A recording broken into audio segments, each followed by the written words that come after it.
Eu gostaria que você me contasse um pouco do que você viu na igreja evangélica, porque tem muita gente que fala muita coisa, mas essa sua visão de alguém que esteve em ambos os lados de uma maneira muito intensa é um relato muito importante. Aí foi o que aconteceu. Eu vi o pastor toda sexta-feira fazendo, você tá entendendo?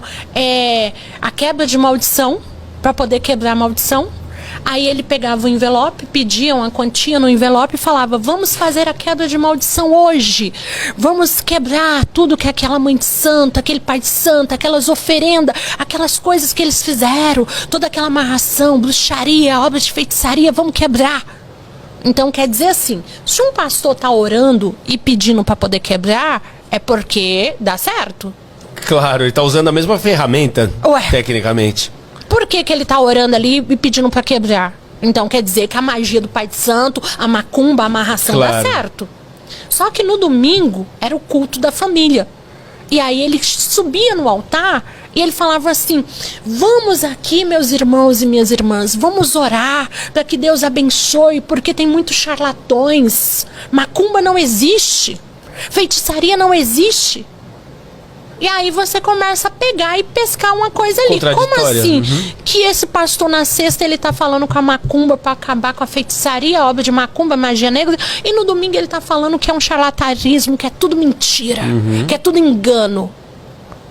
Aí aquilo começou a mexer com a minha mente. Aquilo começou a falar: opa, calma aí, tem coisa errada aí? E aí eu vi que tinha. Eu falei: não tem lógica. Aí eu comecei a ver pastores em cima do altar, traindo suas esposas. Eu comecei a ver pessoas que estavam no ministério de louvor, que saía dali direto pro motel.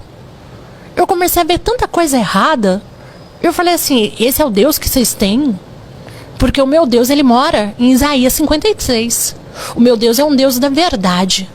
O meu Deus é um Deus da caridade. Eu comecei a ver, eles pediam cesta básica, chegava ali 1000 cesta básica. 400 era pro povo humilde. 600 dividia para as famílias dos pastores, sem mentira nenhuma. Ia para sítio, ia para fazenda, sem mentira nenhuma. Ia para sítio, fazenda. E eu ficava assim, 2, 4 ia para minha casa. Mas eu tava ali dentro do ministério. Eu batia em portão, evangelizando as pessoas. Eu era viúva, então eu merecia aquela cesta básica. Mas e aqueles pastores que andavam de carrão? Aquelas pessoas que tinham dinheiro, rico, sítio e tudo, sabe? Isso acontece muito, sem parar, por todo lugar. Como é sem parar. Como é possível as pessoas ainda insistirem? E aí eu comecei a falar: eu não quero esse Deus pra mim. E aí eles começaram, né, com toda a minha revelação. Eu tinha um temor muito grande, eu tenho um temor muito grande a Deus, que eu acho que acima dessa terra aqui tem um ser celestial maior lá em cima. E aqui embaixo existe os homens com várias religiões. E cada um se posicionando de um jeito e querendo ser o dono da verdade. Então, o que aconteceu? Eu comecei a ser chamada de endemoniada, porque eu fazia revelações fortíssimas. Quando eles falavam: vai ter monte, eu já enjoava segunda, terça e quarta para ir pro monte. E quando eu ia pro monte... O que é o monte, desculpa? O monte você faz o jejum, né? Então eu começo o jejum meio-dia, vou até as 6 horas, sem beber água, sem comer nada. E isso eu faço segunda, terça, quarta. Na quarta-feira a gente vai para um lugar mais alto de uma cidade, onde, né, os evangélicos ficam lá. E ali a gente começa a orar e tudo, a cantar louvor, né? Para poder ter uma presença mais com o Espírito Santo. Assim eles falam, que hoje eu falo com que é, né, com o mundo espiritual. E eu tinha uma presença muito forte, onde eu falava em línguas, eu falava coisas ali que era muito íntimo. Coisas assim que você falava assim: como assim? Só eu sei. Entendeu? E quem transcrevia? Não, eu falava em línguas e eu falava pra pessoa. Eu começava a falar, dizendo, vai acontecer assim na vida de fulano, na vida de ciclano, e começava a passar.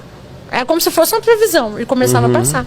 E aí eles ficavam doidos, porque ele: você falou da irmã X, você falou não sei do que, e tudo. E deixando muito claro, né? A ideia, quando a gente fala, quando a gente até coloca como uma crítica, para que fique bem claro isso, intolerância religiosa, ou melhor, a tolerância e o respeito religioso é para que... Tudo bem, se funciona para você, a igreja evangélica, não tem problema. O nosso ponto aqui é assim, só cuidado com essa coisa de cobrar e prometer, né? Não, bom você falar isso aí, até mesmo porque hoje eu atendo pessoas que são evangélicos, eu atendo. E eu não falo para eles sair.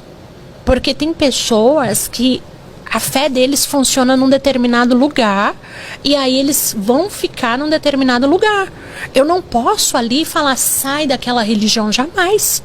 Então, hoje a pessoa chega em mim, vó, eu fui na igreja, eu fui com o pastor, vai lá. Porque às vezes a pessoa conseguiu achar a fé dela ali. Claro. E é importante o ser humano ter uma fé. Seja em qual for a religião, é importante o ser humano ter uma fé. Então hoje eu faço muito isso. Eu tenho artistas meus que, sabe, estouraram DVD e tudo, e que estão aí, evangélicos, e deixa.